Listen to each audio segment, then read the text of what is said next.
De Milene e Rayane, quando saíram.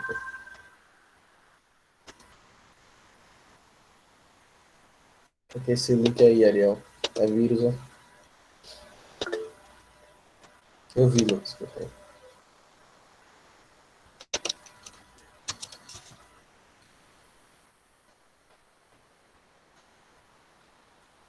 Vou clicar não, viu? Pois é vírus. Meu computador já tá ruim.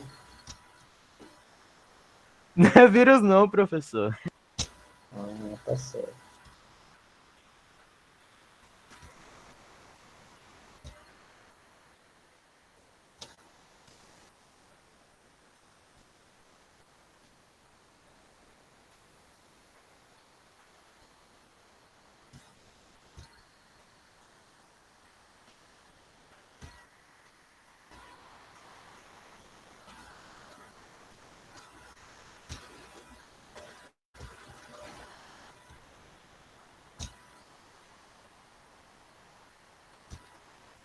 É uma música.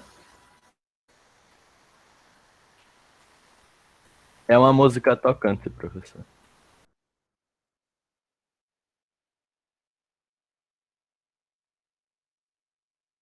É porque Lourdes não consegue entender, mas é tocante.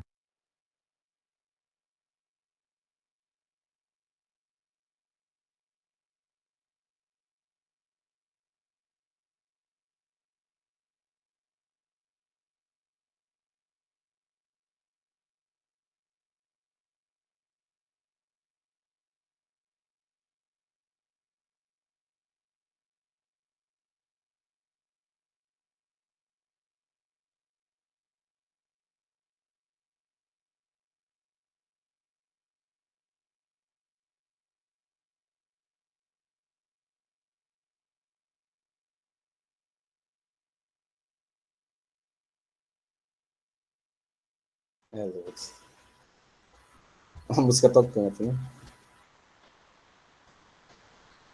Fica difícil pra gente, né? He-Man cantando uma hora dessa, todo mundo com fome.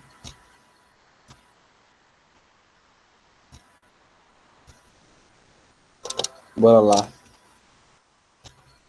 E aí, facinho na prova de física? Vou comentar aqui rapidinho ela, antes da gente entrar no assunto. Tá aparecendo aí pra vocês, né?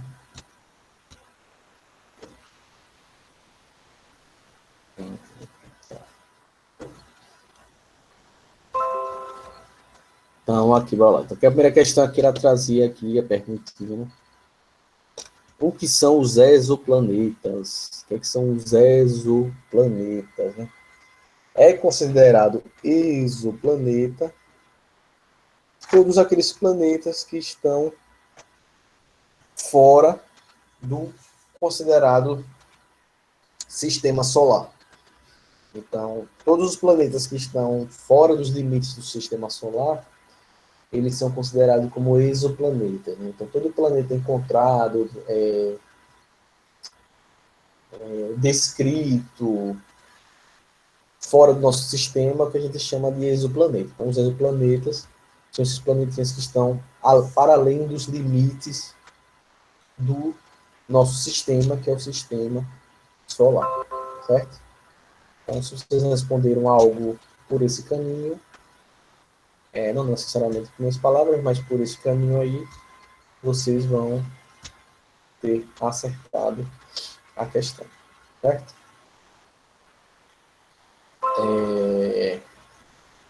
Na segunda questão, trazer aqui para explicar o modelo heliocêntrico do sistema solar e citar pelo menos um defensor desse modelo, né? Então, o sistema esse heliocêntrico, né?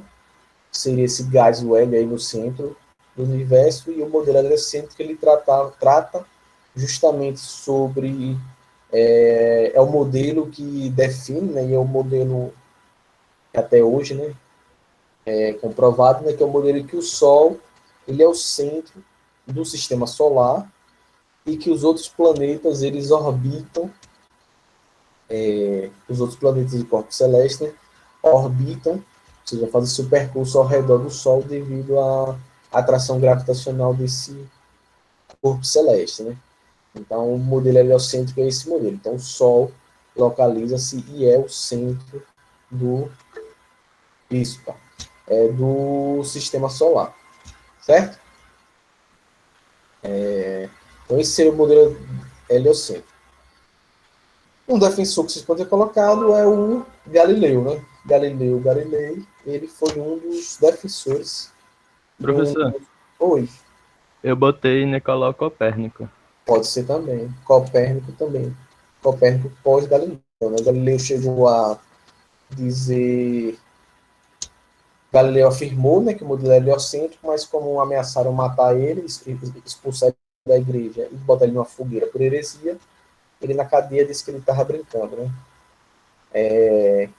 Mas o Copérnico foi também quem botou Galileu, quem botou Copérnico, tá certo, certo?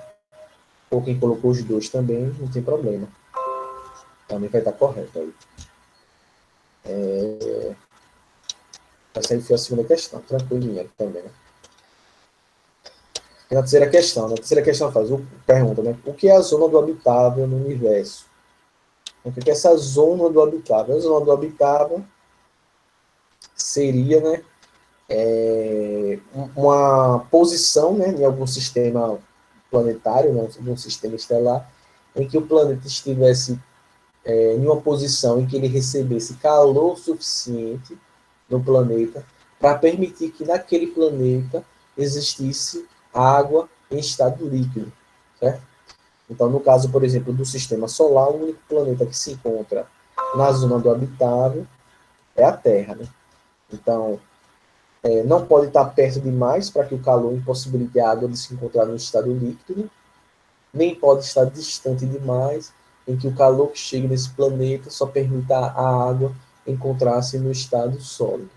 Então, a zona do habitável é esse local, essa posição em qualquer sistema estelar, né, que o planeta ele se encontra, um planeta ou uma, pode ser um satélite também, que ele se encontre a uma distância que o calor emitido pela estrela seja suficiente para permitir que naturalmente exista água no estado líquido naquele planeta. Certo? Facinho aí. Responder mais ou Professor, menos. Oi. eu queria saber se você recebeu minha prova de física. Nem olhei ainda. Eu não corrigi física ainda. Eu corrijo em ordem do sexto até o terceiro ano. Eu não cheguei no nono ano ainda. É muita prova. Entendi. Tá bom, Mas segunda-feira eu lhe confirmo isso. Se a tá sua bom. prova entrou no sistema, né? É porque por e-mail só quem mandou de química foi Milene e João. Mas não cheguei ainda não. Desculpe, não deu tempo para tirar no nono ano, não, viu, Luísa? Tá bom, entendi. Mas eu posso olhar rapidinho daqui a pouco. Não corrigir, mas olhar.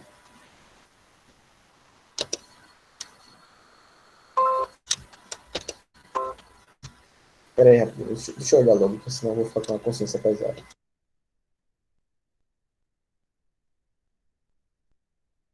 2 minutos, viu, gente? Só para olhar isso.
De física não foi Luísa. Não tá nem o seu, nem o de Bia. Não tá aparecendo para mim, não. O meu aparece, professor. O seu tá, do Ariel, de Lourdes. Agora, nem o seu, nem o de Bia, Luísa. Entendi. Então, acho que eu vou precisar fazer a recuperação. Então, foi o nosso, né? Bia também. O nome de Bia não tá, não, né? Na listinha. Do mesmo bug aí, pegou vocês duas, ok?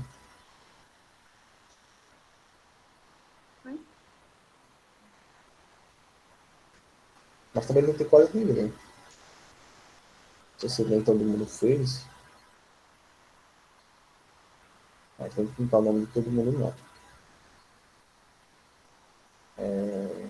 Tá, e depois vocês podem até falar com o Luciano para ver essa situação, viu? Viu? Tá. Então, na quarta questão, perguntava que qual característica é fundamental considerarmos para avaliar se é possível existir vida em outro planeta. Então, a principal característica é justamente aquela que leva à zona do habitável, né? Que é a existência de água no estado líquido. Por quê? Porque é como aqui na vida na Terra, as primeiras formas de vida surgiram justamente na água, muito provavelmente, na água no estado líquido. Então, toda vez que se busca um novo planeta, um novo corpo celeste, ou alguma coisa do tipo, ou a busca de vida dos planetas, é tentar encontrar água no estado líquido, certo? Não é nem oxigênio, é porque as primeiras formas de vida no planeta Terra surgiram até, inclusive, na ausência de oxigênio, quando ainda não existia oxigênio na atmosfera. É a presença de água, então o principal fator, quando se procura ver se tem vida em outro planeta, é observar se existe água no estado líquido, certo?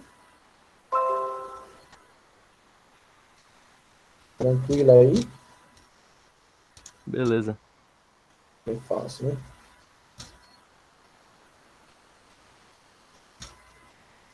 Deixa eu só olhar outra coisa aqui rapidinho.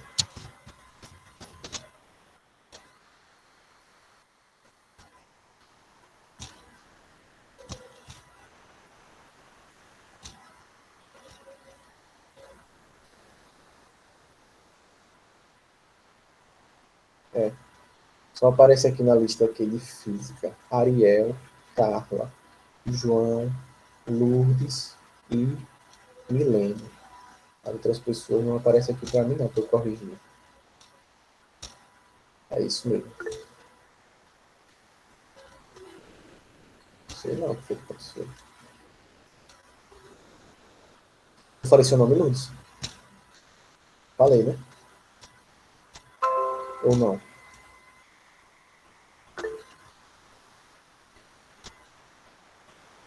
Professor, Falei, professor, falei. criei uma teoria massa agora. Tem Saturno e Júpiter, né? Sim, falei. Eles têm muitas luas, né? Tem. E se eles estavam atraindo essas luas para dentro, só que como é tudo gás, passou e começou a orbitar? Não, acho que não, porque a pressão interna no núcleo desses planetas ia ser muito grande, entendeu? Muito provavelmente esses satélites eles não conseguiriam escapar. Eles estão em uma distância, né? Provavelmente. Né? Mas você pode estar Uhum. certo. Pode ser. Só, só Ana e Bia. Eu não falei Ana e Bia, Arthur também não estava, não. Arthur também não estava, Gabriel também não estava, Riane também não estava. Pronto. Essas quatro pessoas. As irmãs, Arthur, Gabriel e Riane. Não tem não. Em física o nome deles não está na lista, não. Ou seja, não posso nem achar a prova deles e delas. É. Não, eu não corrigi, não. Eu não cheguei a corrigir as provas do nono, não. Eu vou corrigir agora de tarde, certo? Ah, porque eu começo lá do sexto ano, né? É mania, né? Eu começo sempre corrigir do sexto pro terceiro. Ainda não cheguei no nono, não. Mas hoje de tarde eu vou ter corrigido já, com certeza. Vamos lá que voltar para a correção depois dessa...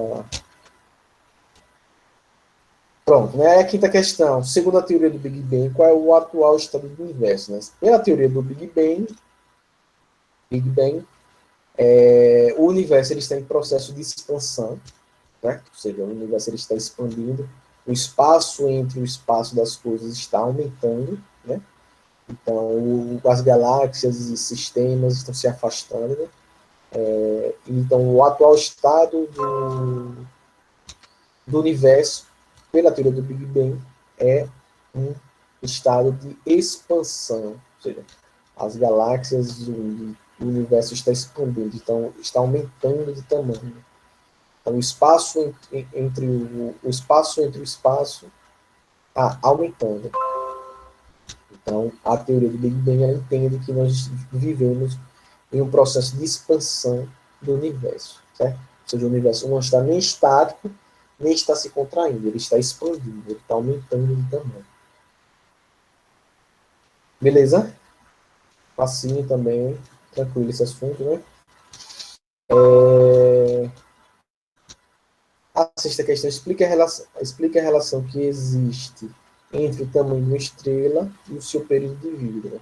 É aquela relação, né? Quanto maior for a estrela, mais rápido ela queima o seu combustível, né? Mais rápido ela faz fusões nucleares, porque ela precisa de mais energia para estabilizar o seu tamanho, e, consequentemente, mais curto será a sua vida. Ou seja, quanto mais maior ela é, mais rápido ela queima seu combustível e mais rápido ela vai chegar ao fim de sua vida. Ou seja, estrelas maiores têm uma tendência a ter um ciclo estelar mais curto. Ou seja, ela tem um período de vida muito mais curto, certo? Do que estrelas pequenas. Assim você falou, relacionou o tamanho das estrelas pequenas com o seu período de vida, ou se você fez o contrário, relacionou estrelas maiores com o seu período de vida, tanto os caminhos estão certos. Você botou, quanto maior ela é, mais rápido a sua morte.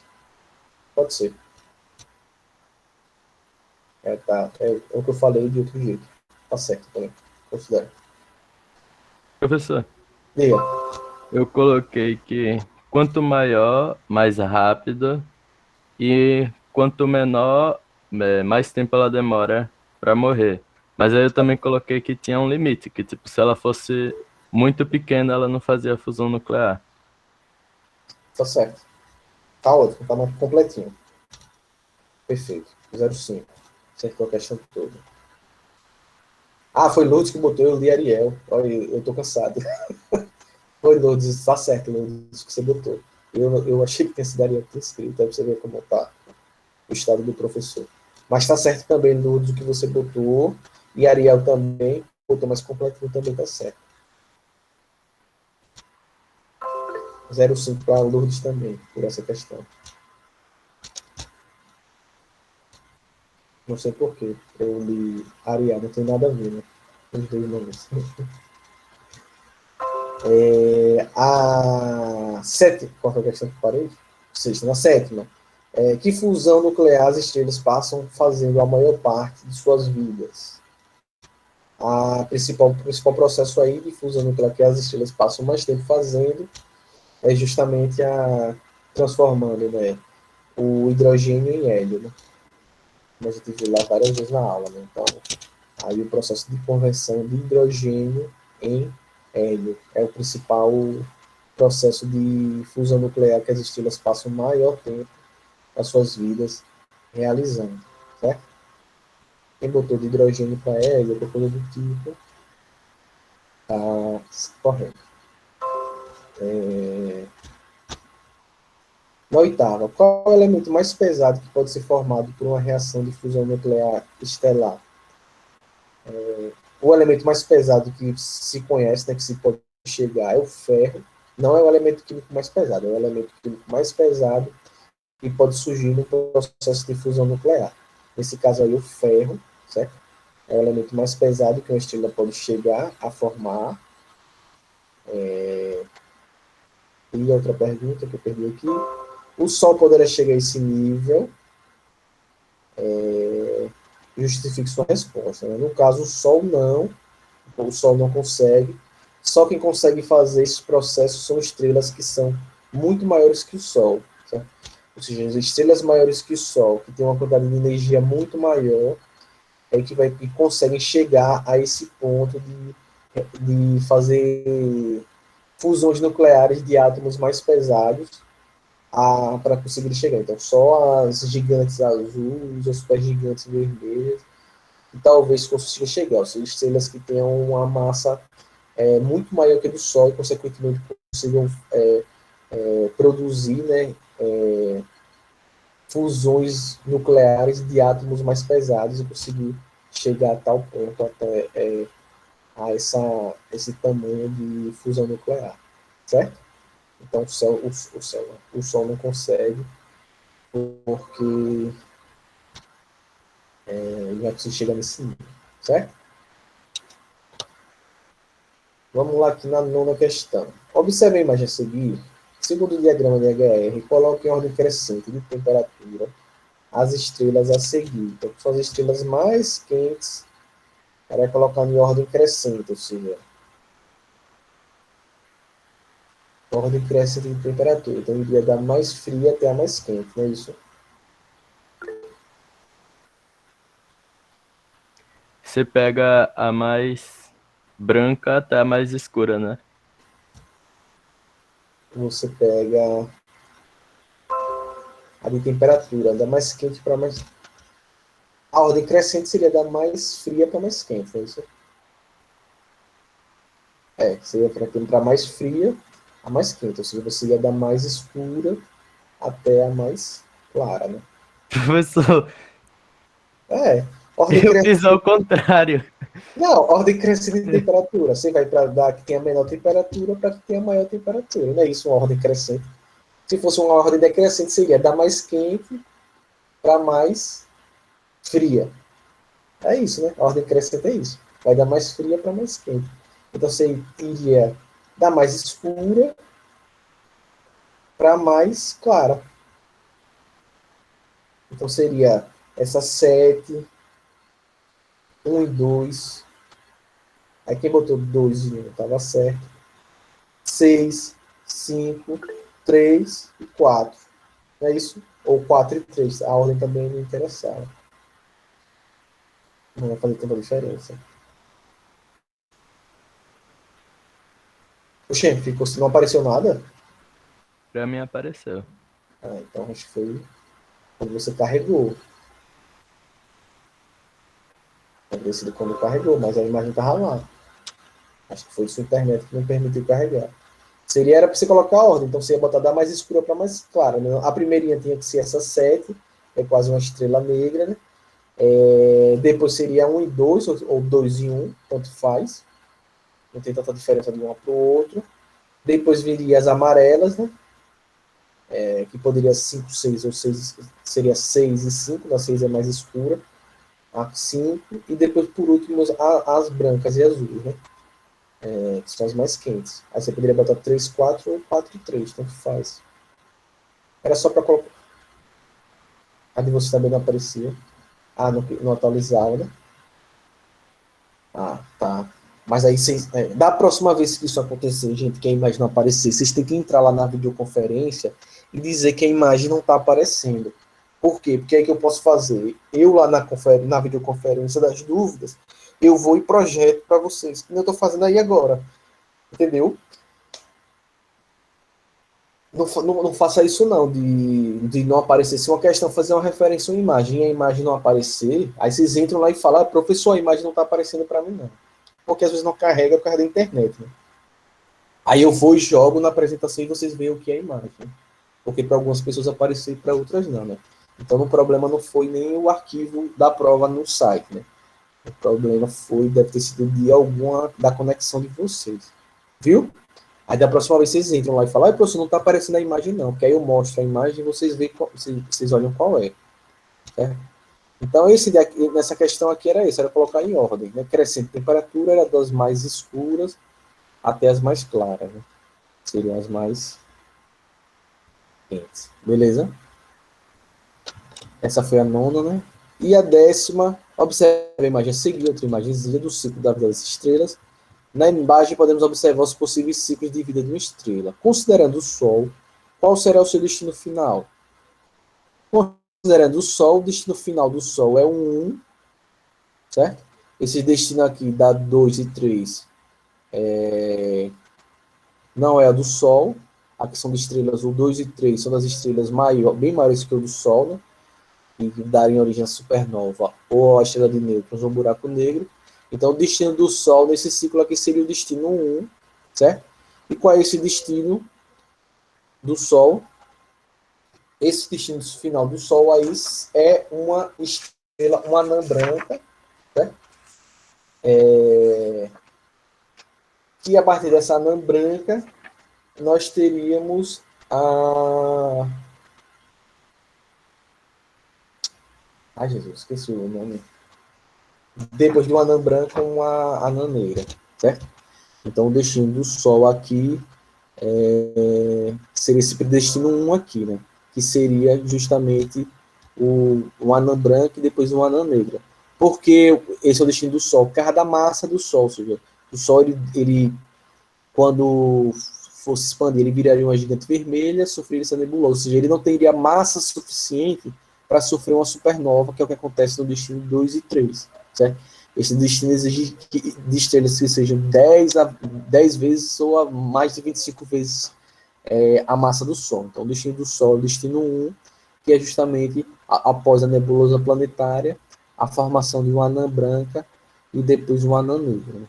Então, o Sol ele não teria massa suficiente para se formar uma supergigante vermelha e, consequentemente, uma supernova, que daria origem a uma estrela de nêutrons ou a um buraco negro. Certo?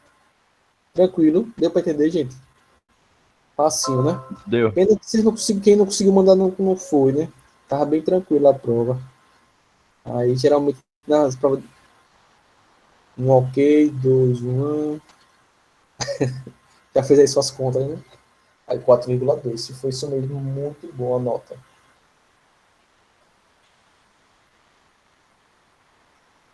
A nona você botou ao contrário, né? Botou em ordem decrescente. Eu vou em ordem crescente. Tá. Tranquilo aí, né? Mas aí depois vocês vão ver. Eu não sei quando é que vai. Como. Eu não sei, tem que ver depois pro Luciano quando é que vai ser a recuperação paralela, né? E segunda chamada. Era para ser por agora, mas como adiou a prova, consequentemente foi adiado. Tem que ver quando é que vai ser. Mas muito provavelmente tá, é o mesmo assunto, né? Então, é só estudar de novo, pegar a mesma revisão, né? E faz, tá certo?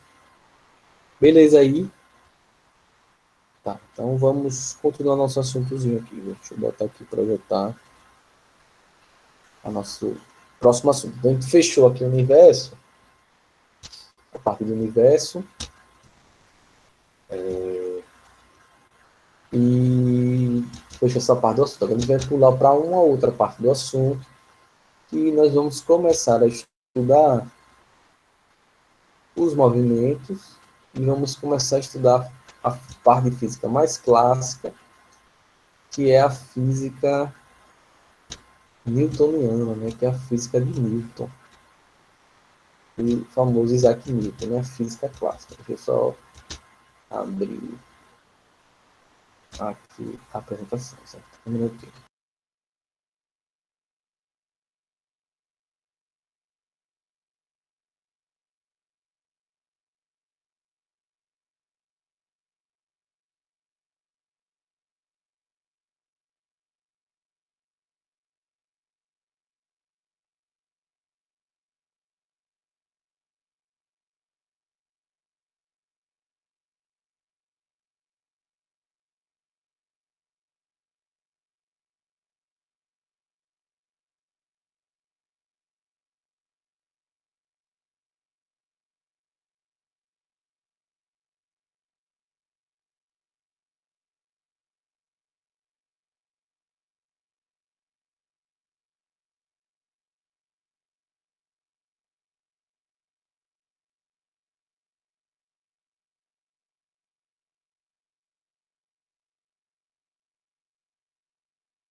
Pronto, né? Tá aparecendo aí, né?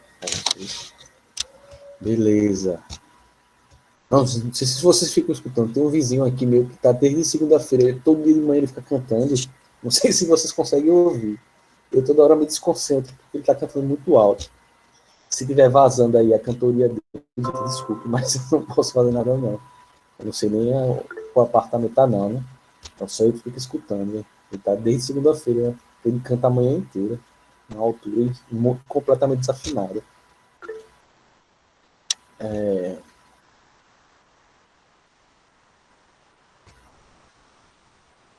Então, vamos aqui. Então, antes de começar aqui, só para a gente falar um pouquinho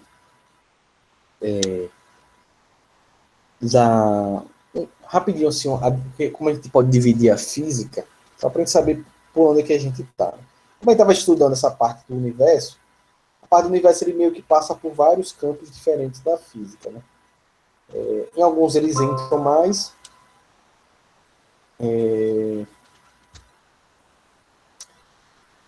especificamente, né? Em outros menos. Então, a parte do universo tudo, tem um pouquinho de tudo. Mas o que a gente vai estudar, continuando no nono ano, algumas coisas, é a parte mais da física clássica, né? Da física newtoniana, do Isaac Newton, né? Que é a parte de física clássica. Né? Então, aquela parte do universo é um pouquinho de tudo disso aqui. Mas o que a gente tem aqui na física clássica? A gente vai começar a partir da aula de hoje estudar a parte da aula de hoje, muitas aulas ainda mais para frente. A gente vai começar a estudar a parte da física clássica, que é a mecânica, né? A mecânica é justamente a parte da física que estuda os movimentos, certo? Então, até um pouquinho sobre quem vive no universo, estudando sobre o universo, né? Sobre as órbitas, os movimentos, né, dos planetas. Parte disso é explicado, né? A gente vai estudar ainda mais para frente, quando for estudar a lei da gravitação universal, que fala um pouco sobre a gravidade, sobre o universo. A gente vai estudar um pouquinho sobre a ótica da mecânica, né? Então, a mecânica vai ser esse ramozinho aqui da física, que a gente estuda os movimentos, certo? Dentro de mecânica, a mecânica ela se divide em três ramozinhos, que é a cinemática, a dinâmica e a estática, certo? Dentro desses ramozinhos, a gente vai começar estudando, vai começar a falar hoje, a gente vai começar, e nas próximas aulas, a gente vai começar a estudar a cinemática, certo? Então, a gente vai começar pelos efeitos. Ou seja, a cinemática ela vai ser esse campo da mecânica que vai explicar os movimentos, né? Ou seja, como os movimentos eles ocorrem, né? Ou seja, como o corpo está em movimento, se ele está em repouso. Então, essa parte aqui da cinemática, a gente vai estudar como a gente pode descrever o movimento. Ou seja, então, na mecânica, a gente estuda os movimentos, e aqui na cinemática, a gente vai começar estudando como a gente pode descrever o movimento. Né? Então, como é que o movimento estava no início, né? Como as coisas estavam, o que, é que vai acontecendo a partir de um ponto, o que acontece ao final do movimento. Então, a gente vai estudar esses fenômenos com maior profundidade dos efeitos do movimento. Quando a gente termina a cinemática, que a gente provavelmente termina até as férias, ou até o meio do ano, né? Aí a gente vai passar a estudar a dinâmica, né? A dinâmica a gente vai estudar depois. Primeiro a gente vai estudar os efeitos do movimento, na descrição dos movimentos, para depois a gente começar a estudar o que causa os movimentos, o que leva ao movimento, o que leva o corpo a alterar o seu estado de movimento. É a parte da mecânica que a gente vai estudar em seguida, que é a dinâmica, certo? A estática a gente não vai estudar no nono ano. Seria a parte do equilíbrio, isso aqui vai guardar vocês para o primeiro ano. Então, no estudo dos movimentos, a gente vai estudar a cinemática, que são os efeitos, como é que a gente descreve o movimento, os movimentos, e depois a gente vai estudar as causas desses movimentos que levam aos movimentos, que é a dinâmica, certo? A gente vai estudar esses dois coisinhos aqui aqui no nono ano, certo? Outro ramozinho que a gente tem aqui na física é a termologia, que estuda o calor. Não sei se vocês lembram, mas a gente estudou isso aqui no 7º ano. Lembram?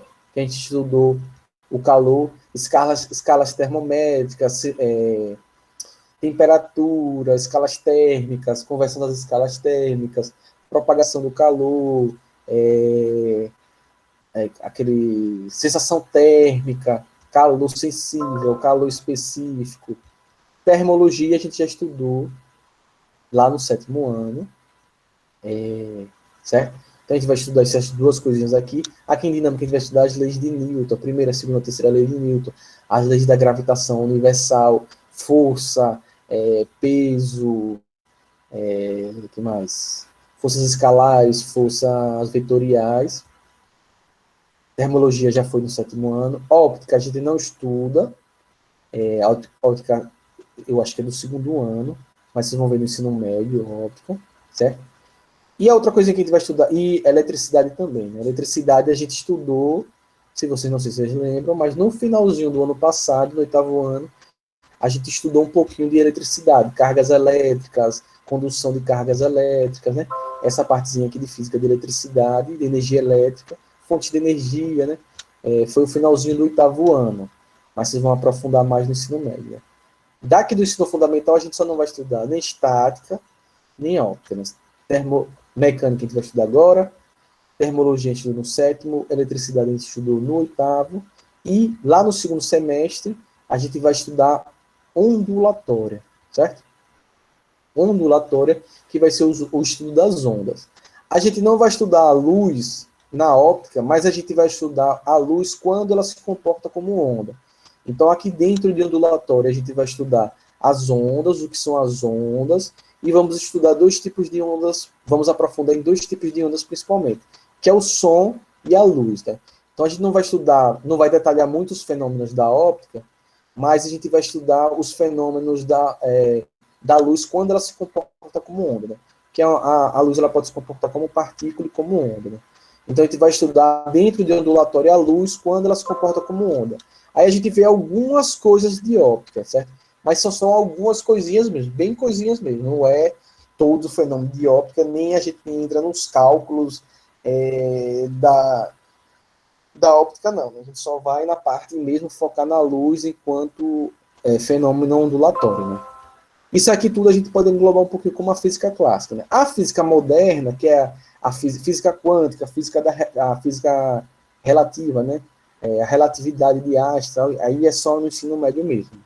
A gente acabou falando algumas coisas sobre relatividade quando a gente falou sobre o universo, na teoria do Big Bang, expansão do universo, espaço-tempo, a gente falou lá a gente falou do buraco de minhoca, das singularidades, tudo isso é um pouco da teoria da relatividade, mas a relatividade, a teoria mesmo, estudar detalhadamente, a parte da física moderna é só no ensino médio, né, que é física quântica, física relativa, e por aí vai, certo?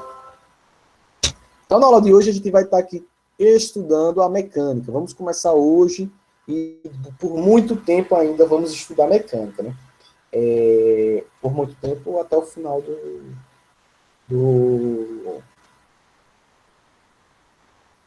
Não, a gente vai estudar a segunda unidade e a terceira unidade. Vão ser só mecânica, né? Então, na segunda e a terceira unidade a gente vai estudar mecânica e na quarta unidade, no final do ano, a gente vai estudar ondulatória. Então, agora nessas próximas unidades. Então, por um bom longo período de tempo, a gente vai estudar sobre os movimentos e como a gente descreve esses movimentos. Então, a gente vai começar pela parte de descrição dos movimentos, que é a cinemática. Né? Então, na aula de hoje, a gente começará por descrever os movimentos. E aí eu começo minha pergunta, quando começando mecânica, e eu quero que vocês me respondam via chat, ou via microfone, a pergunta, já que a gente vai estudar a descrição dos movimentos, eu preciso saber o que é movimento. Quem consegue me responder o que é movimento?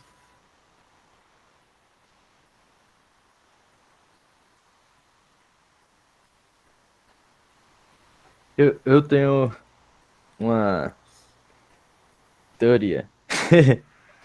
Fale. A liberação de energia. Todo movimento ele vai acontecer a partir da liberação ou absorção de energia, ou de energia para gerar movimento, né? Mas a gente não está ainda estudando as causas do movimento. As causas do movimento vai ser dinâmica, mais para frente. A gente vai descrever o movimento. Então, eu quero saber o que é movimento. Para vocês, o que é movimento? Como é que você sabe que alguma coisa está em movimento? Quando ela sai do lugar. Vamos dizer, o começo, quando ela sai do lugar. Então, ou seja, você está dizendo que movimento é quando algo altera de posição, vai de um lugar para o outro, certo? Não é isso que você disse? Então, se essa coisa, esse objeto, ele muda de lugar para o outro, também tem que ser isso tem que ser feito em um determinado tempo, né? Então, pelo que Ariel falou, o movimento seria quando alguma coisa, um objeto ou qualquer coisa, muda sua posição, muda seu lugar geográfico, sua posição geográfica, né? Em um determinado tempo, né? Que as coisas não acontecem fora do tempo, né? Então, a gente poderia dizer mais ou menos que movimento é quando algo, alguma coisa, um objeto, uma pessoa, qualquer coisa, muda a sua posição, ou seja, a sua posição varia à medida que o tempo passa, certo? Então, aí você disse que aquilo está se movendo. Tranquilo aí? Se essa coisa não está se movimentando, não está em movimento, a gente costuma dizer o quê? Que essa coisa está parada. Então, se você tem alguma coisa, ou uma pessoa, qualquer coisa, que não muda a sua posição ao longo do tempo, a gente costuma dizer que aquilo está parado, né? Está parado ou está em repouso, não é isso? Então, vamos lá, a gente agora definimos já duas coisas. O que é movimento? Qualquer coisa que muda a sua posição, que muda de lugar ao longo do tempo. E o inverso disso é que está parado ou em repouso. Alguma coisa que não muda a sua posição, ou seja, não muda de lugar ao longo do tempo. Certo? Então, definimos o que é movimento e o que é repouso. Aí a gente vem outra questãozinha aqui, olha. Temos aqui a seguinte situação na imagem. Tem um sujeito aqui sentado e tem duas pessoas aqui sentadinhas dentro do ônibus. Essas linhazinhas aqui dão o sentido de que o busão está andando, né? Todo mundo está vendo a imagenzinha, né? Uhum. Vamos dar nome a essas pessoas. Vamos supor que a pessoa que está sentada aqui dentro, sentada aqui no morrinho aqui, né? Vamos dizer que é Arthur sentado, né? E dentro do busão a gente tem Lourdes e Ariel. Dentro do busão e o motorista que não pode ser identificado. Né? Vamos dar nome só para ficar mais fácil. Então tá Arthur sentado e no busão tá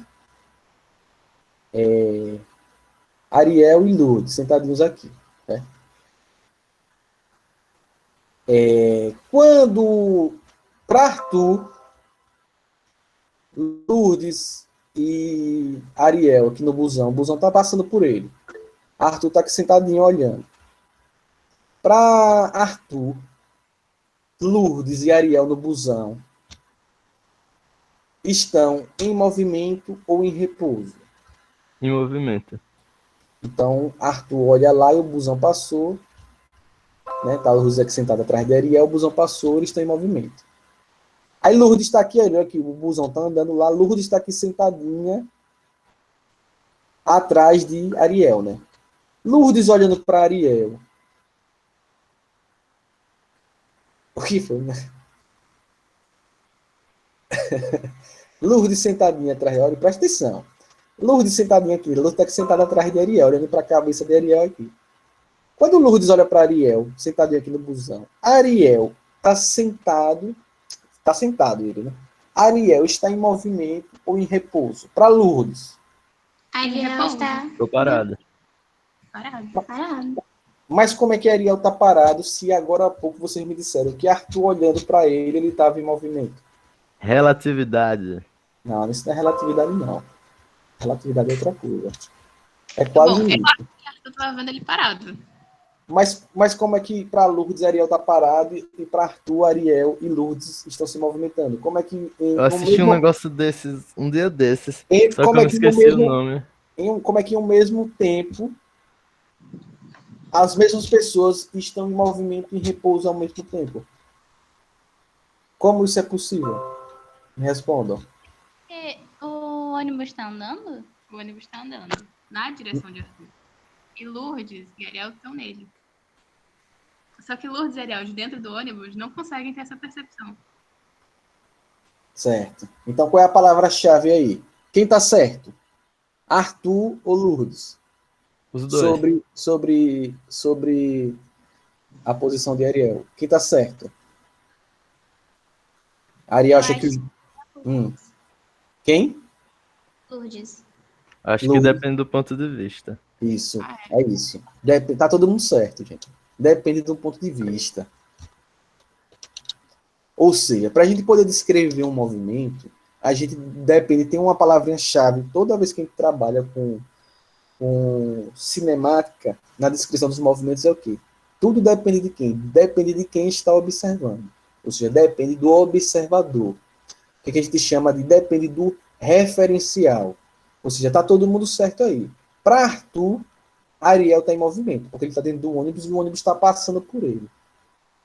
E para Lourdes, que está olhando para a nuca de Ariel sentado, Lourdes está certa. Para Lourdes, Ariel está em repouso, porque ele está paradinho na frente dela. Os dois estão certos. Por quê? Porque depende do referencial. Ou seja, para a gente, todo movimento que a gente vai descrever, Lourdes pulou a catraca. Para todo movimento que a gente vai descrever, a gente vai depender de quê? Vai depender do observador, do referencial. Certo? Ou seja, toda a descrição de um movimento depende de quem está observando o movimento. Então, nesse caso, todo mundo está certo. Para Arthur, Ariel está em movimento, ele está certo. E para Lourdes, Ariel está em repouso, ela também está certa. Ou seja, dependendo do observador, você pode ter um mesmo fenômeno sendo descrito de duas formas diferentes. Então, o movimento ele é relativo. Ele é relativo ao quê? Ele é relativo a um referencial, ou seja, ao observador, a quem está olhando. Então, quando eu pergunto se Ariel no ônibus está em movimento ou repouso, depende do referencial, ou seja, depende do observador. Se eu não lhe disser quem é o observador, você vai me dizer que depende. Né? Ou seja, para Arthur ele está em movimento e para Lourdes ele está em repouso. Então, para descrever todo e qualquer movimento, a gente precisa sempre de um referencial. Ou seja, a gente precisa de um observador. Então, a primeira coisa que a gente acabou de aprender, além de saber o que é movimento e o que é repouso, é que o movimento é relativo. Certo? Ou seja, o movimento é relativo porque ele depende de quem está observando. Então, depende do observador, ou seja, de um referencial. Então, toda vez que se vai descrever um movimento, a gente precisa de um referencial, ou seja, a gente precisa de uma referência, de um observador. Então, a gente não tem como descrever um movimento se a gente não tiver um observador, ou seja, se a gente não tiver um movimento. Então, para a gente poder agora ter uma descrição de movimento mais específico, então, o movimento é quando a posição entre um corpo e o referencial, ou seja, entre o corpo e o observador, ela varia com o tempo. Então, para Arthur, Ariel no ônibus e Lourdes estão se movimentando por quê? Porque ao modo que, ao longo da passagem de tempo, a posição deles vai mudando de acordo com o movimento do ônibus. Certo? Para Lourdes, ele está em repouso por quê? Porque à medida que o tempo passa, Ariel está sempre na mesma posição, ou seja, que é sentado na cadeira na frente dela.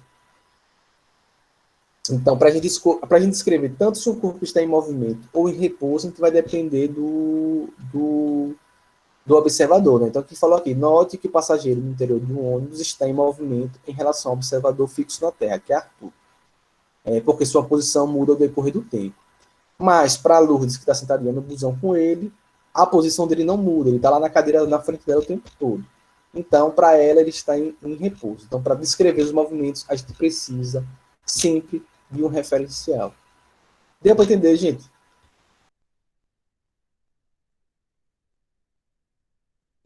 Entendi. Pronto. Então, toda vez que perguntar se alguma coisa está em movimento e repouso, vocês vão dizer que depende do referencial, depende do observador, certo? Então, veja que duas coisas por dois observadores diferentes vão estar em estados de movimento distintos. Né? Para Arthur, aí, movimento, para Lourdes, repouso. Certo? Professor, e se alguma questão não der o referencial? Como é que eu vou saber? Por exemplo, se uma questão... Às vezes acontece que a questão ela não diz quem está observando. Quem é um referencial? Toda vez que uma questão não diz quem é um referencial, né? A não ser que seja uma questão se perguntando o que é o movimento e tal, tipo, mas se uma questão ela não diz que é um referencial, você sempre leva em consideração o referencial como a Terra, planeta, certo? Então, toda vez que a gente for, sei lá, descrever o movimento de um carro em uma estrada, a referência, se ele não disser que é um observador, a gente sempre leva em consideração que o observador é o planeta, né? Ou seja, para o planeta. Então, por exemplo, nesse caso aí, para o planeta, está todo mundo em movimento, certo? Para o planeta, né, o busão está se movimentando, então Ariel e Lourdes estão se movimentando se o referencial for planeta, né? Então, o planeta, Professor, nesse caso, é Arthur. Mas, por exemplo, se for um observador de fora da Terra, se tiver um disco voador na Terra, ninguém está em repouso na Terra, certo? Por exemplo, se tiver um disco voador observando a Terra, todo mundo, tudo e qualquer coisa na Terra está em movimento, porque a Terra está fazendo um movimento de rotação e translação, né? Então, se o observador, por exemplo, estiver num disco voador olhando a Terra, todo mundo está em movimento. Não existe repouso na Terra se o observador for o Sol, por exemplo, ou um disco voador. Beleza? Diga aí, Ariel. a Terra tá rodando sei lá quantos 1000 rotações por minuto.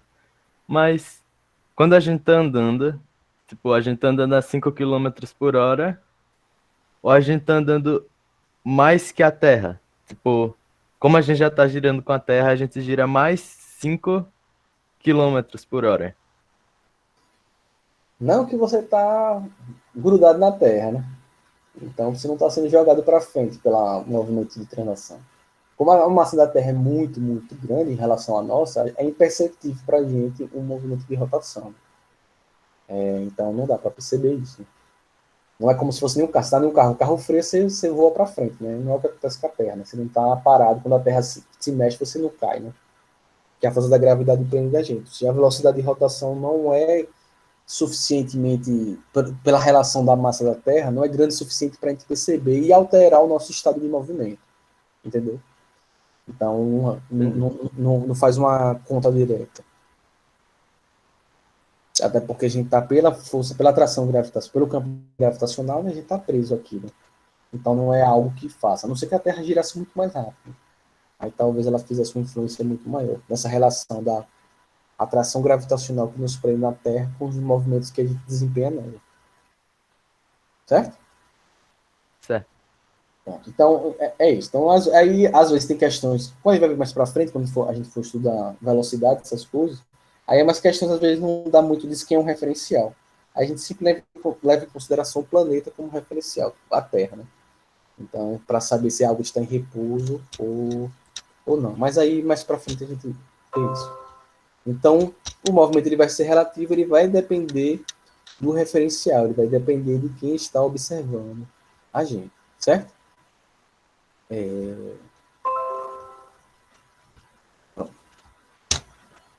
Outra coisinha que também é importante, toda vez que a gente vai descrever os...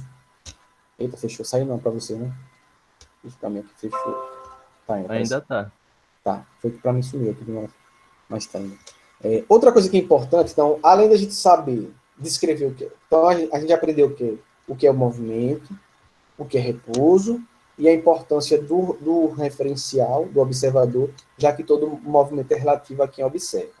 Outra coisa que é importante a gente saber, para a gente poder descrever um movimento, é saber o percurso, a forma do percurso que é feito quando um sujeito está em movimento. Né? O que é esse percurso? O percurso é o que a gente chama de trajetória. O que é a trajetória? A trajetória nada mais é que o caminho percorrido quando o indivíduo vai de um lugar para o outro. Né? Então, essa linha que está sendo aí, essa linha pontilhada aí, seria o trajeto realizado pela pessoa, ou seja, o trajeto seria o caminho percorrido de um ponto a outro. Então, essa menina aí que está de costas, ela até chegar nesse prédio, ela saiu caminhando em zigue-zague, né? Então, esse zigue-zague que ela levou do ponto A, que é onde ela está, até o ponto B, que é esse prédio, esse caminho que ela fez para chegar lá é o que a gente chama de trajetória. Então, o pontilhado daqui mostra que ela foi caminhando assim, zigue-zague, como se estivesse desorientada, certo? Então, a trajetória é o percurso desenvolvido ou levado, né, pela pessoa de um lugar para o outro, certo? Então, a trajetória. Então, naquela história, na historinha lá, né, que o povo vai jogando resto de comida para ir caminhando de um lugar para o outro, daquela historinha, né? Qual é o nome daquela Joãozinho e história? Maria. Joãozinho e Maria, isso. Eles vão colocando os pedacinhos de coisa, né, para saber o caminho de volta. Aí aqueles pedacinhos vai mostrando toda a trajetória que eles fizeram. Tá? Então, o percurso que o indivíduo faz de um lugar para o outro, como ele faz esse percurso, é o que a gente chama de trajetória. Né? Então, mesmo que aqueles aviões da Esquadrilha da Fumaça, né? Ele vai soltando aquela fumaça, e aquela fumaça, à medida que ele vai percorrendo o céu, ele faz, às vezes, desenho, né? Escreve palavras, né? Então, a trajetória, o que a gente chama de trajetória, vai ser isso, né? Ou seja, o caminho percorrido do indivíduo de um lugar, de um ponto A até um ponto B, ou seja, de onde ele começou o seu movimento até onde ele parou o seu movimento. Então, no caso dessa imagem aí da menina aí, ela faz essa trajetória em zigue-zague. Ela pode fazer essa trajetória em linha reta, né? A gente disse que ela fez um movimento linear, ou retilíneo, né? Ela seguiu uma reta. Ela pode seguir um movimento circular, em círculo, né? O elipse. Ela pode ter uma trajetória em zigue-zague. Ela pode ter uma trajetória que a gente não consegue descrever. Então, a trajetória vai ser a forma do percurso, certo? Ou seja, o formato desse percurso em que o indivíduo foi de um lugar para o outro. Tá? Então, esse caminhozinho é a trajetória. Certo? Então, se a gente pudesse deixar, se você andar na lama, você vai deixar suas pegadinhas para trás, que vai marcar a sua trajetória. Então, esse percurso que foi sendo feito, esse percurso que foi sendo realizado de um ponto até outro. Então, aí é a trajetória. Deu para entender? Tranquilo? Fácil, né? Bom, você, olha, tem que esses conceitos que eu estou dando aqui, a gente vai ter que saber, viu? Para a gente depois, quando chegar na parte dos cálculos, né? Então, tem que saber o que é movimento, tem que saber o que é repouso, tem que saber o que é movimento relativo, tem que saber o que é trajetória, certo? Me dê um minuto agora que eu preciso beber água, que minha voz está falhando. Né? Vocês aproveitem também. Beba água, vá no banheiro, respire fundo. E já já a gente. Me dê um minutinho. E a gente volta.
Pronto. Voltei. Tá. Pronto. Outra coisa que a gente também tem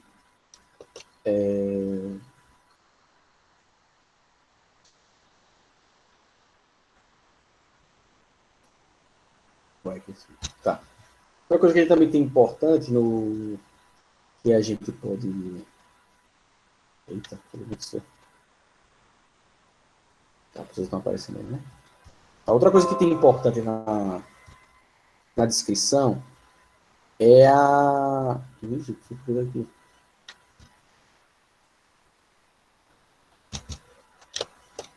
Deixa eu. Nossa.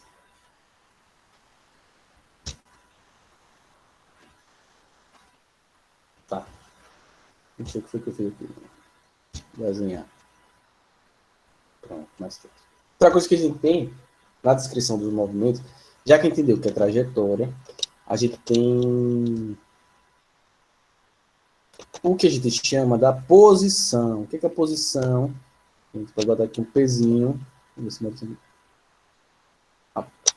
eita, não, ficou feio. Deixa assim o pezinho. A posição, ou seja, o que é a posição quando a gente descreve um movimento? A posição vai ser o lugar onde um objeto que a gente está estudando ele se encontra em um determinado tempo, certo? Então, aí tem a trajetória que é esse percurso e a posição é o lugar onde aquele corpo está, aquele objeto está no espaço em um determinado tempo, né? Então a gente chama isso de posição. É que nem aquelas placas, quando quem já viajou de carro pela estrada, sempre vê aquelas placas. Quilômetro 38, quilômetro 130. O que é aquilo ali? Não é, aquela placa que aparece o quilômetro não está marcando velocidade, né? Ele está marcando aquela posição daquela placa naquele lugar da estrada. Se você está no quilômetro 135 da estrada, se você, por exemplo, sofre um acidente, ou seu carro quebra, e aí você liga para ajuda, você está, estou na BR 101, aí você, no quilômetro 35. Então, a pessoa que você fala sabe onde você está. Então, aquela placa, ela marca a posição que o indivíduo está, a posição, né? Então, toda vez que a gente descreve um movimento, a gente pode descrever também a partir da posição em que a pessoa se encontra, certo? A posição posição a gente representa pela letra S maiúsculo, o Szão. O que é que significa o Szão? Por que eu achei, professor? Porque não é P. Posição, que é o lugar onde a pessoa está, o movimento está, o corpo está, no espaço geográfico, em um determinado tempo. A gente disse no movimento que é a posição em que aquela pessoa está. A posição a gente descreve pela letra S.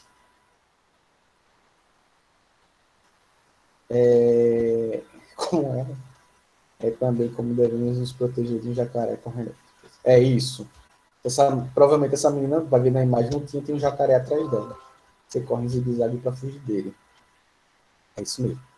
Representamos a posição pela letra S. S, por que S, professor? Porque não P, S maiúsculo. Por que não P? Porque S é a sigla. Um tiro também dizem que você corre em zigue-zague, né? Quando alguém for atirar em você. Espero que não aconteça. Mas dizem para correr em zigue-zague, para ajudar a atrapalhar a pessoa limiar. Por que S? Porque S vem da sigla em inglês, né? Que é space. Então, a posição, o espaço, o lugar que você está, a gente representa pela letra S maiúscula, que é o espaço, space. Certo? O espaço, a posição, ele, pelo Sistema Internacional de Medidas, então, S, quando eu falo aqui S, é a posição que essa menina está aqui, certo? Então, quando eu falo a posição, eu vou me referir à posição dela, eu uso a letra S maiúsculo para descrever a posição dela. A posição é descrita no Sistema Internacional de Medidas pelos metros. Certo? Deixa eu botar no outro jeito aqui para ficar mais fácil. Deixa eu usar o meu quadro analógico aqui.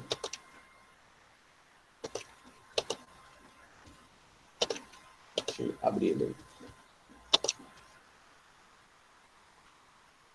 Pronto, abrir aqui meu quadro analógico, né? Então, aqui pelo meu quadro analógico, vamos lá, botar a letrinha grandona. Peraí, que não está respondendo.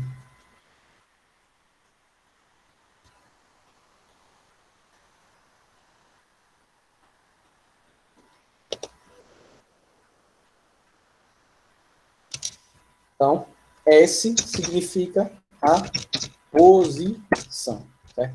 Então, toda vez que eu vou descrever um movimento, quando eu for me referir à posição da descrição daquele objeto de movimento, eu uso a letrinha S. S maiúsculo que é posição.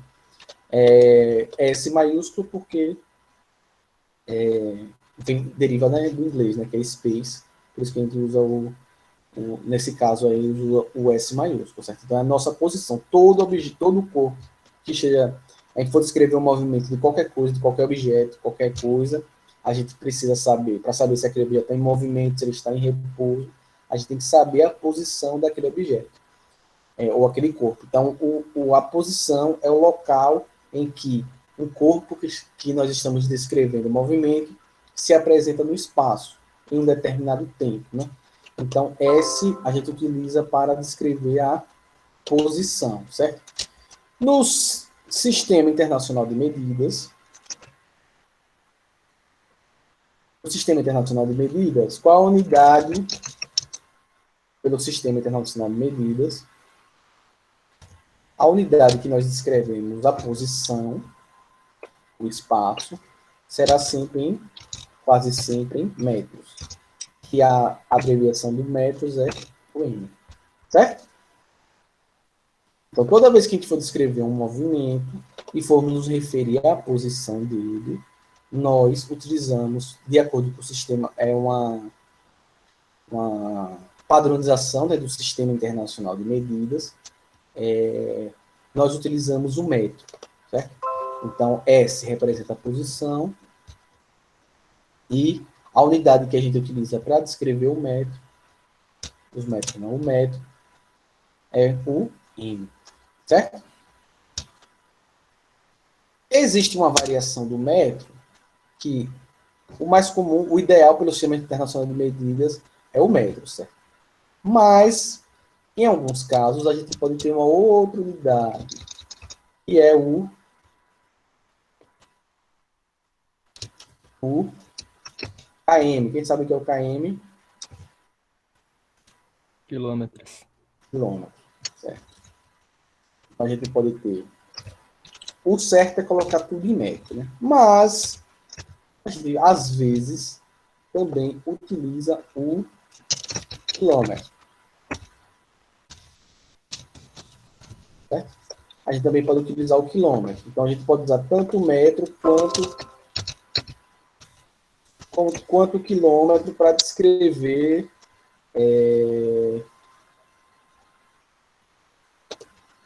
o espaço, certo? Pelo Sistema Internacional de Medidas, a gente deve usar sempre o metro, né? Mas tem algumas questões na vida que nós vemos para frente que pode usar o quilômetro, certo?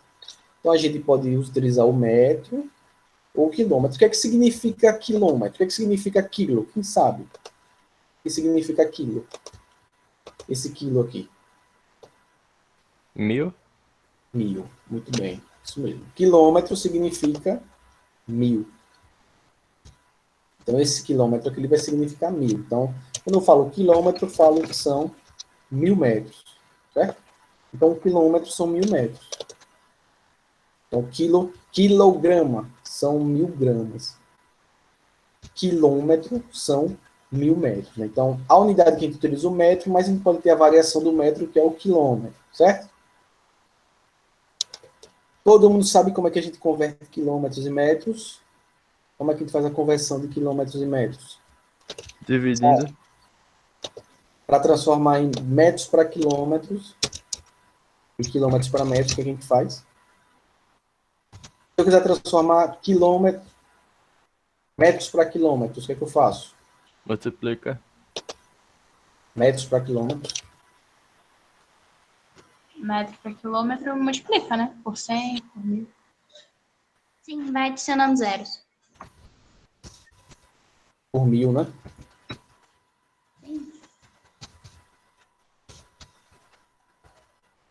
eu botar aqui, tem uns milzinhos, né?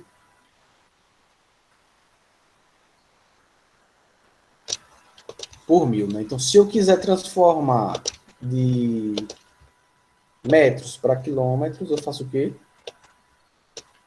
E se eu quiser transformar de quilômetros para metros, eu faço o quê?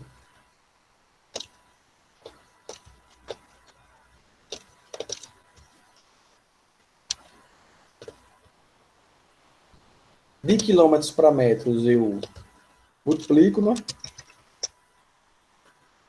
De quilômetros para metros de vida. E de metros... Não, ao contrário, né? Ou eu falei ao contrário? O que eu disse agora? Já me esqueci.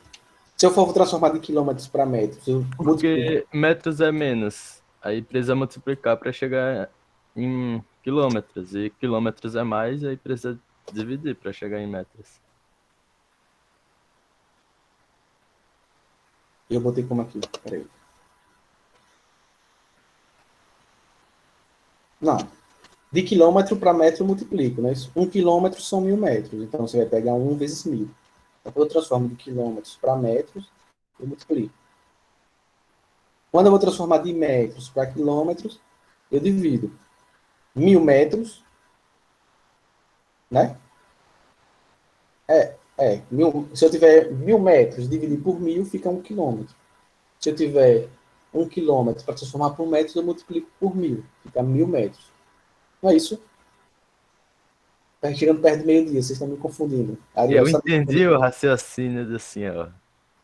Mas tá ao contrário. ao contrário? É. Tipo, o Menos de certo metro. era Divide. o contrário. Mais de metro, multiplica.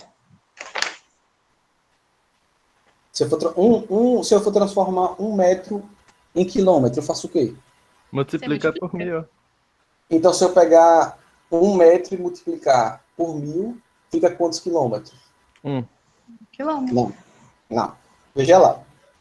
Eu tenho 1 metro. Eu quero transformar em quilômetros. Eu faço o quê? Multiplica. Por 1000. Então, quer dizer que 1 metro é 1000 quilômetros. Não, 1 metro vezes 1000 é 1 Pra mim, quilômetro.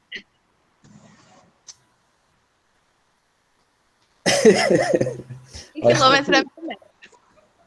1 quilômetro, É 1000 metros. certo. Se eu quiser transformar 1 quilômetro É em 0,01. metros. Não. Se eu quiser, eu tenho 1 quilômetro. Para eu transformar em metros, eu faço o quê? Você tem 1 quilômetro. Eu quero transformar em metros, eu faço o quê? Divide. 1. Eu vou dividir 1 por 1000.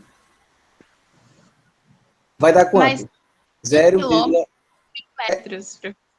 Então, eu tenho 1 quilômetro. Quantos metros são 1 quilômetro? 1000. E eu fiz o quê para achar essa conta? Você multiplicou por 1000. Você multiplicou por 1000.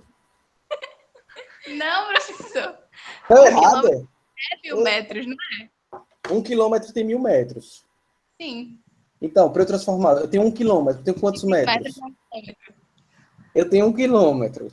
Tenho quantos 1 metros? 1000 metros. Como é que eu achei essa conta? Eu dividi, foi. Meu Deus, eu tô confusa agora. Tudo começou com a Ariel, né? Só para deixar claro. É isso então, né? 10 quilômetros são quantos metros? 10.000. Tá, e você fez o quê para achar essa conta?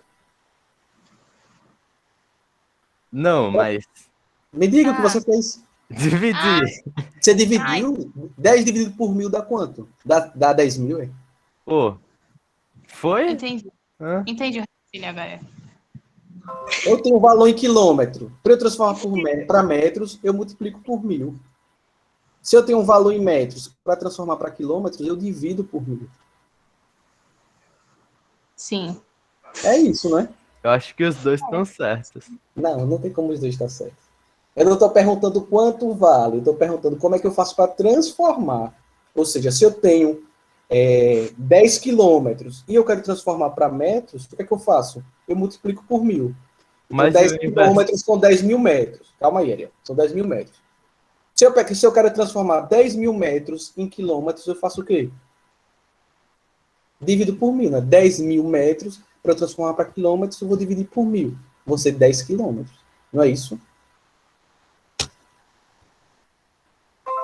É, esse negócio aí. Então, para eu transformar de quilômetros, olha, para eu transformar de quilômetros para metros, eu multiplico por mil. Para eu transformar de metros para quilômetros, eu divido por mil. Entendi, entendi. Entendeu?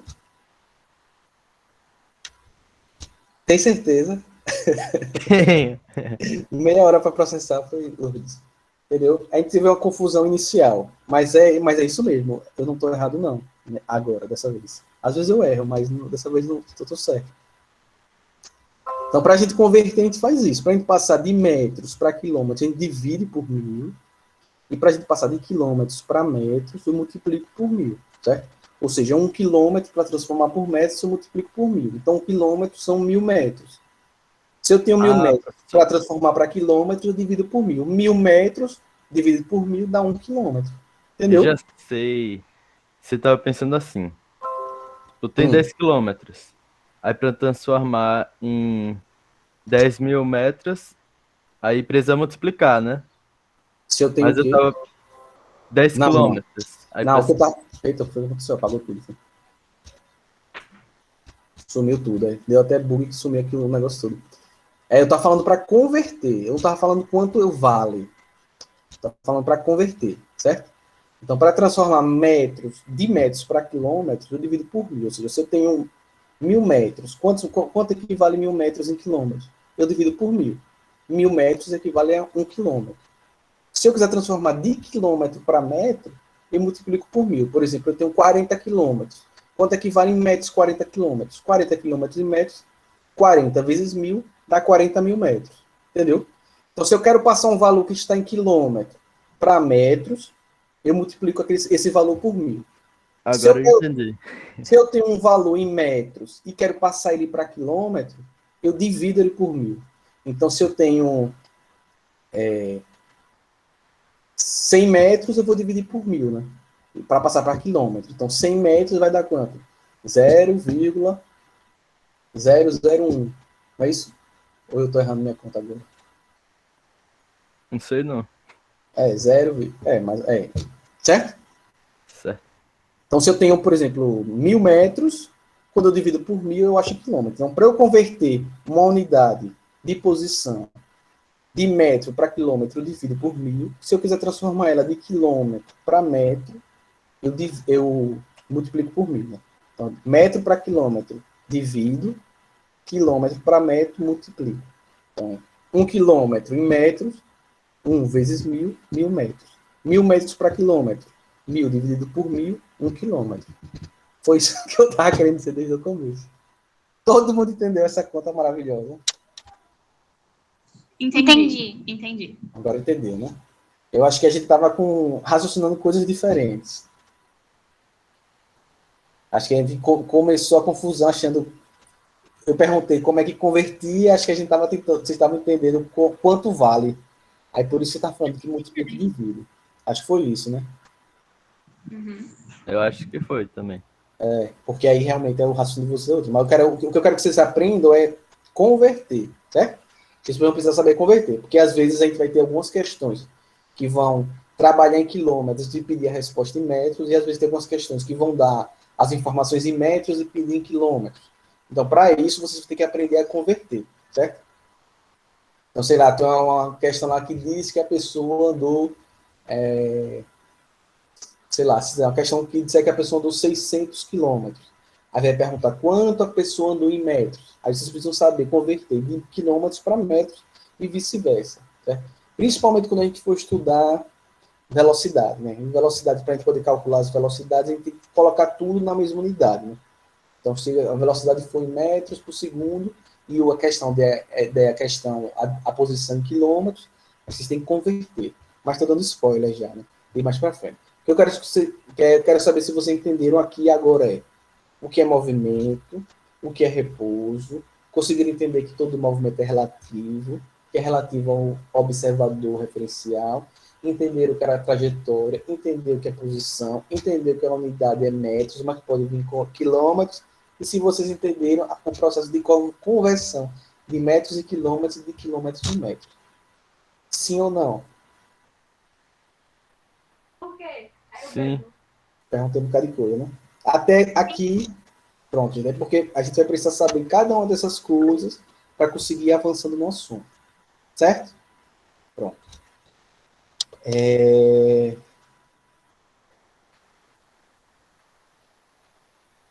Pronto. Aí, próxima aula, a gente vai falar sobre tempo. Aí a gente vai vir em outra confusão, que é para converter os tempos. E vamos falar da unidade de tempo, né? Vamos falar sobre intervalo de tempo e sobre deslocamento. São as 3 coisinhas que a gente vai aprender na próxima aula. Certo? Que para isso eu preciso que vocês tenham entendido tudo isso até agora. Beleza? Beleza. Pronto. Se entendeu depois dessa pequena confusão. Mas vamos relevar, né? Que é quase meio-dia, tá todo mundo com fome. Não pode, na hora da prova, fazer o contrário, só isso. Né? Beleza de Creuza? Pronto, então eu vou deixar vocês irem almoçar, descansar, certo? E próxima semana a gente continua a falar dos movimentos. Certo, gente? Tchau, Carla, tchau, Lourdes, tchau, Bia, tchau, Aninha, tchau, Ariel. Tchau, professor. Até segunda na aula de biologia, né? Tchau, tchau.